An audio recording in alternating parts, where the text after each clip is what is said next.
ശ്രീകുമാർ, സായി, ജിൻഡോനെ നമുക്ക് ഒഴിവാക്കാൻ പറ്റില്ല. കാരണം ജിൻഡോന്റെ മുകളിൽ ഒരു ബാഡ് ടച്ചിനുള്ള ആരോപണങ്ങൾ വരുന്നത് ആദ്യമായിട്ടല്ല. ശരണ്യ പറഞ്ഞിട്ടുണ്ട്, അപ്സര പറഞ്ഞിട്ടുണ്ട്, ഗബ്രി പറഞ്ഞിട്ടുണ്ട്. ഗബ്രിയുടെ കാര്യം നമുക്ക് ഒഴിവാക്കാം, ഗെയിമിന്റെ പാർട്ടാണ്, അത് ഫേക്ക് ആയിട്ടുള്ള ഒരു അലിഗേഷനാണ്, നമുക്ക് കണ്ടാൽ തന്നെ മനസ്സിലാവും. അല്ലാതെ ബാക്കി 2 പെൺകുട്ടികളും കൂടെ പറഞ്ഞിട്ടുണ്ട്. സോ അതൊരു കാര്യം. പിന്നെ അല്ലെങ്കിൽ സായിക്കാവാം, സായിക്ക് 2 വാർണിംഗ് ഓൾറെഡി ബിഗ് ബോസ് കൊടുത്താണ്, അതിന്റെ പാർട്ടായിട്ട് യെല്ലോ കാർഡും ആവാം.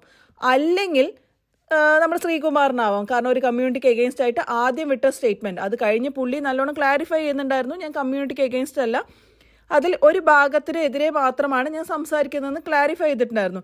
എന്നാലും ആദ്യം വന്ന പാടെ കമ്മ്യൂണിറ്റിക്ക് എഗെയിൻസ്റ്റ് ആയിട്ട് സംസാരിച്ചുകൊണ്ട് ശ്രീകുമാറിനും ആവാം. ഇവർ 3 ആളും കൂടാതെ ജാൻമോണിക്ക് കിട്ടാനുള്ള ചാൻസസ് ഞാൻ നല്ലോണം കാണുന്നുണ്ട്. കാരണം ഇന്നലെ കയ്യോങ്ങിയത് അറിയാലോ, അതൊരു വലിയ വിഷയമാണ്. ഒരാൾ അടിച്ച് പുറത്തു പോയതാണ്, ഏഷ്യനെറ്റ് എഗെയിൻസ്റ്റ് ആയിട്ട് കേസസ് നടന്നുകൊണ്ടിരിക്കുകയാണ് ആ ഒരു കാര്യത്തിന്. സോ വീണ്ടും അത് റിപ്പീറ്റ് ചെയ്തുകൊണ്ട് ജാൻമോണിക്ക് എഗെയിൻസ്റ്റും ആവാം ഈ യെല്ലോ കാർഡ്.